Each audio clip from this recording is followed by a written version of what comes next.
Yo, what's good YouTube? It is your boy GZTV back with another video, and in this video we are going to talk about not every game, but we're going to talk about all the big games that happened tonight because, ladies and gentlemen, every single NBA, man, my hair looks fucking fire right now, I don't give a fuck.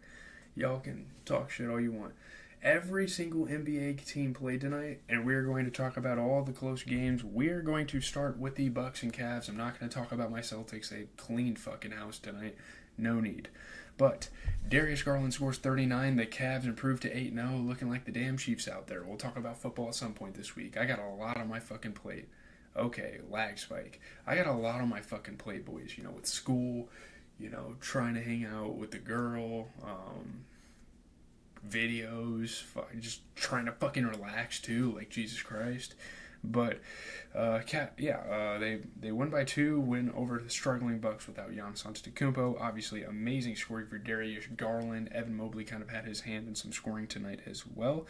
Great stuff. Obviously, Giannis gets injured all the time now. I don't know. But Jared Allen, huge defense towards the end of the game to seal the win. Cavs stay perfect, and wow, what an unlikely candidate. Obviously, the Cavs are decent. They've showed some flashes that they could be a playoff team and a contender. But yeah, shout out to Darius Garland. That's a franchise record? 39 for what? No. LeBron played for this fucking team. What are we talking about? But Evan Mobley was hitting some shots. Donovan Mitchell played okay. Obviously a little bit of a letdown for fantasy guys, but there you have it. Damian Lillard played okay, I guess. But Bobby Portis, man, 21 points, 18 rebounds. Damian Lillard played really good. How did I not get a lock-in on fantasy? I'm checking that real quick. How did he only have 21 fantasy points off of 36 points? Oh, fucking 8 turnovers. Jesus Christ, Dame. But he had 36 points. He shot 50%. 21 points off the bench for AJ Green. It's kind of cool to see him. I don't know. It's whatever. The dude only shoots threes. But, my God. Again, I've had this problem a couple of times. Why is Taurean Prince fucking starting for this team? I don't know. You have Pat Connaughton. You have AJ Green. You have Andre Jackson Jr. on the bench. Why the fuck is Taurean Prince starting? I guess he's a vet, sort of. But looking at the Cavs, 14 points and 15 rebounds for Jared Allen off of 50% shooting. You get a 39-point game for Darius Garland. Darius Garland having a couple of good games this year. So that's going to do it for that game. Kind of moving on here, we're going to get to the Grizzlies and the Nets. Nets have actually been playing pretty good recently. But Dennis Schroeder and Cam Johnson each scored 20. The Nets beat the Grizzlies by 2. Good stuff for Dennis Schroeder and Cam Johnson. There's always like an unlikely candidate or like an unlikely player that's going to go off for them like any given night. Obviously, Cam Thomas is going to have his rounds. Even Nick Claxton's going to have a good game here and there. So there you go. They beat the Grizzlies. I don't know how the Grizzlies lost to them, but whatever. Obviously, Ja Morant continuing to be a fucking highlight reel as he has been all season long. 360 lefty layups. He was just a fucking highlight reel. This was actually a pretty fun game. I watched a little bit of basketball, watched a little bit of football tonight. I'm trying to get to stuff, but dude, homework is kicking my ass. So we're just kind of talking about some things. But shout out to Dennis Schroeder. Way to get some buckets and help them win the game tonight. Holy fucking shit. Zach Edey put up 25 points and 12 rebounds and made his only 3. How is no one talking about that? By the way, that's crazy. Ja Morant had 25. He shot 33% from 3. We're just getting straight into it. Who are some of these fucking players? Jalen Wells? I don't fucking know. I don't know what's going on with this team. You have Jake LaRavia and you have Scottie Pippen Jr. off the bench that might be able to use more minutes. I don't know. They played a lot, though. I don't really know what's going on. That was a weird game for the Grizzlies. Obviously, 20 points for Cam Johnson off of 75% three-point shooting. 20 points for Dennis Schroeder as well. So, shout out to the Nets, I guess. We can just kind of move on from that somewhat quickly as we get into the Kings and the Heat. Domantas Sabonis is put back with less than a second left. Lifts the Kings past the Heat. They win by a point. Domantas Sabonis scored off an offensive rebound with 0.7 seconds left, and the Sacramento Kings rallied from 15 points down. They beat the Miami Heat. Obviously, a very tough loss for the Heat. Yeah, beating the buzzer. Shout out to Domantas Sabonis. DeMar DeRozan had a really good game. DeMar DeRozan has proved to be a really good addition for the Kings. Obviously, they could have a better record, but he's been great for them so far. Jimmy Butler played pretty good for the Heat. De'Aaron Fox played pretty good. I mean, overall, this was a pretty pretty dope game, pretty fun game. Obviously, Domantas Sabonis is going to stack the stat sheet with 16 points, 16 rebounds, shooting 50%. You get a 26-point performance for DeMar DeRozan. He's been playing incredible. He shot 50% from three. And you get 28 points for De'Aaron Fox, who also shot 50% from three. So I'm really looking forward to seeing what the Kings can do this year. Obviously, looking at the Heat here, 27 points for Jimmy Butler. He shot 50% from three. 27 points for Tyler Hero. He shot 50% overall. And yeah, those two did good. Nikola Jovic really didn't do much, which kind of sucks, but it is what it is. I don't know. Nikola Jovic definitely could have played better. I mean, put a guy like Duncan Robinson or, I don't know, like Duncan Robinson deserves more minutes than that guy. I don't know what the fuck's going on. Maybe he did get more minutes. I'm confused. I don't know. There's a really weird rotation going on for the Miami Heat. As we move on, we are going to get into the Jazz and the Bulls. I'm not really sure how the Bulls played this bad, and I'm not really sure how they lost to the fucking Jazz. But here we are. Keontae George and John Collins lead the Jazz to their first win of the fucking season. They started off 0-6. They were on the opposite end that the Cavs were. They won by 9 over the Bulls. Holy shit, insane game for Keontae George. Scoring the rock at a high level, decently passing the ball, and John Collins, great scoring, great rebounding. That's a once-in-a-blue-moon game that you're going to see out of the Utah Jazz, but they fucking do it. They win their first game of the season. John Collins dunks all over Kobe White. Vintage, Atlanta Hawks John Collins. Josh Giddey actually, I kind of predicted this. I'm not going to, take the credit, but Josh Giddey actually hasn't had a bad start with the Bulls, honestly. But this was a pretty fun game. I mean, Keontae George was hitting threes. THT was hitting some tough shots against his former team. So this was a fun one. Again, Walker Kessler had 12 points, 16 rebounds.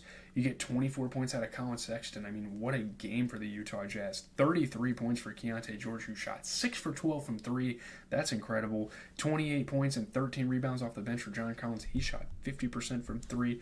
And honestly, the Bulls really didn't play that bad. There's really not a whole lot they could do. I mean, 23 points, 10 rebounds for Vooch off of 40% three-point shooting. You get a 28-point performance for Kobe White, who shot 6 for 9 from 3. You get 25 points from Ayo Dosunmu. There's not a whole lot you could ask for. Obviously, there's little guys off the bench like Julian Phillips that could maybe play a little bit better and provide a little bit more offensively, but there's really not much. I mean, maybe it's just the fact that the Bulls don't have the strongest bench in the world. I mean, THT played pretty good off the bench, but yeah. And obviously they're going to develop Montes Buzelis, but yeah, interesting stuff there for sure. What's the next game? We only have about 4. Well, we have 4 more games. Let's get into the Pacers-Mavericks game. Miles Turner has 30 points and 11 rebounds. The Pacers beat the Mavericks by 7. Obviously, Miles Turner having his best game of the season easily. Great scoring, great rebounding, going over 8,000 career points. Tyrese Halliburton had his best scoring night of the season. He was dishing the rock at a high level, and when those two play well together, it's pretty dangerous. It's pretty hard to beat a team that has that sort of performance, and man, we saw it in the playoffs last year. Trust me, as a Celtics fan, it was not fucking fun for a moment. I know we swept that series, but those guys were a pain in the ass. But yeah, Tyrese Halliburton was hitting threes. Kyrie Irving had a pretty good performance for the Mavs. He's had a really good start to the season, of course. Good stuff there. Klay Thompson played pretty good. Pascal Siakam was playing pretty good. Overall, really fun game going down. Pascal Siakam, 23 points. He shot 50% from 3. 30 points and 11 rebounds from Miles Turner. Monster performance. I don't know what's going on with the Bucks, Chippy. I really don't. Obviously, Giannis being hurt really affected them, but they were playing a good team. I don't know. Dame played good as fuck. Bobby Portis played good as fuck. I don't really know what's going on with the Bucks. Do they need to move on from Doc Rivers? I'm not really sure. But Tyrese Halliburton, 25 points, 12 assists. Again, he hasn't had the best shooting splits this season, but hey, he's putting shit on the board. Kyrie Irving for the Mavericks had 27 points. Luka having one of his best games of the season, 34 points, 15 assists, 40% from 3. You get 20 points off the bench from Najee Marshall. Amazing game, made both of his threes. Only missed one shot all game. That was great. But obviously you wish a little bit more offensively from a guy like Daniel Gafford or even a guy like PJ Washington. That would have helped them kind of stay in it because the Pacers are obviously a very fast-paced team. I don't know. I mean, obviously they have Najee Marshall and they have Spencer Dinwiddie off the bench to do that offensively, but I'm not really sure what's going on there. As we move on to the Raptors and the Nuggets, the Raptors and the Nuggets, like, two really close games against each other, and the Raptors have been getting stuck in these close games. It's kind of wild, but Russell Westbrook scores 21 points. Nikola Jokic has a triple-double, as always. That's kind of crazy that the two, like, triple-double gods are on the same team now, and the Nuggets beat the Raptors by 2.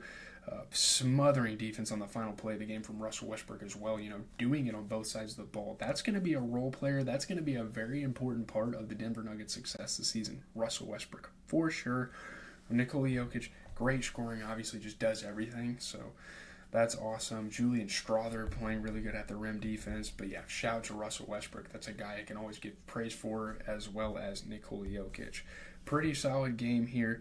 Looking at the Raptors, there is just not much they can do. They're just not as good, I guess. Like, they just don't meet the threshold in terms of other teams. But Jakob Poeltl with 24 points, 11 rebounds, 16 points, and 10 assists for RJ Barrett. I know he didn't shoot the ball the best, but I mean, Grady Dick was there to cover some of it up. 26 points off of 50% shooting. Holy shit, is that guy going to win Most Improved? What the fuck is going on with Grady Dick? He is actually hooping right now. I'm so fucking confused. Obviously, like, Chris Boucher could have played better. Did he get hurt or something? I don't know. Maybe him, if he got hurt, that could have affected things, but Chris Boucher definitely should have played a little bit better. I guess he just wasn't doing what they wanted him to do, so they just took him out. But looking at the Denver Nuggets, I mean, Nikola Jokic, 28 points, 13 assists, 14 rebounds. You get a 21-point performance from Russell Westbrook. He shot 60%, and that's really all they needed. Those two to strive, obviously no Jamal Murray, so you know that Russell Westbrook had to step up, so that's good for them. Moving on to the 76ers and Suns game. KD against Paul George. This is a fun time. Kevin Durant lifts the Suns past Philadelphia by 2, spoiling Paul George's 76ers debut. This is his first game playing with the team. Kevin Durant broke a tie on a driving layup with 24 seconds left, and the Phoenix Suns beat Philadelphia. Obviously, it's great, though, to see Paul George out on the court for Philadelphia. Obviously, a lot of injury concerns, and especially with Embiid as well. KD's super clutch bucket. Obviously, we know Kevin Durant to be clutch, and he was killing all game. He was playing really good. We know this. I mean, this is a given. It's Kevin Durant. Like, come on, there's really not much to say. Bradley Beal even played pretty good in this game. You got to give him some props. He had a couple dope buckets. That was fun. Kyle Lowry played okay. Paul George played pretty good as well. So, those two played somewhat well together. I don't know. Kyle Lowry didn't play that good, but I don't know what the fuck I'm talking about at this point. I'm losing brain cells. That's my fault. But looking at the 76ers, 32 points for Tyrese Maxey. I mean, he did everything he could. No one else was really out there. You'd like to kind of see a guy like Caleb Martin offensively do a little better. You really appreciate his rebounding. But maybe get a guy like Yabusele or Kyle Lowry or Eric Gordon off the bench to kind of cover that up. I'm not really sure. But looking at the Suns, 35 points for Kevin Durant. He shot 40% from 3, 70% from the field, 15 points, 15 rebounds for Jusuf Nurkic. He shot 33% from 3. That's going to do it for that game. We're going to move on to the Spurs and the Clippers. What a fucking collapse from the Spurs here. I mean, you start the game off 40-14. I don't know. Norman Powell playing great as he always really has been this season so far. He scored 23. Clippers rally from a 26-point deficit. They beat the Spurs by 9.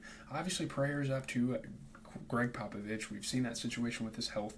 Hopefully, he's going to be okay. That's really scary because that guy is probably going to coach until he fucking dies, and this is not the time for that. Like, he has so many years still, especially, just drafting Wemby last year. Like, that's fucking terrible.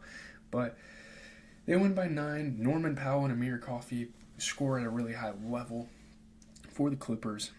And, yeah, they win. First win at Intuit Dome. Obviously, they debuted that like 5 or 6 games ago, and they're just now getting a win. But that's cool. James Harden facilitated. Wemby, playing on both sides of the ball, blocking shots, getting in transition, catching lobs. That's something that they're going to need all season, and obviously Chris Paul is going to kind of help with that for the Spurs. James Harden played pretty good. This was a pretty fun game. They made it interesting. Wembanyama, not the greatest shooting splits, but 24 points, 13 rebounds, 9 blocks. Absolutely fucking insane. Champagnie played pretty good, 21 points. He shot 50% from 3. Chris Paul had 14 points and 10 assists. You just wish maybe guys like Jeremy Sohan and guys like Harrison Barnes played a little bit better offensively. I mean, you have Zach Collins, you have Keldon Johnson, you have Malachi Branham, you have Stefan Castle, you have a decent amount of options off the bench. Even fucking Mamukulashevsky or whatever his fucking name is off the bench. You have options there, but I don't know. I mean, when you see guys like Jeremy Sohan and you see Harrison Barnes playing 38 minutes and only putting up 4 points, it's kind of concerning there, especially because he's a vet and he's been doing this for so long.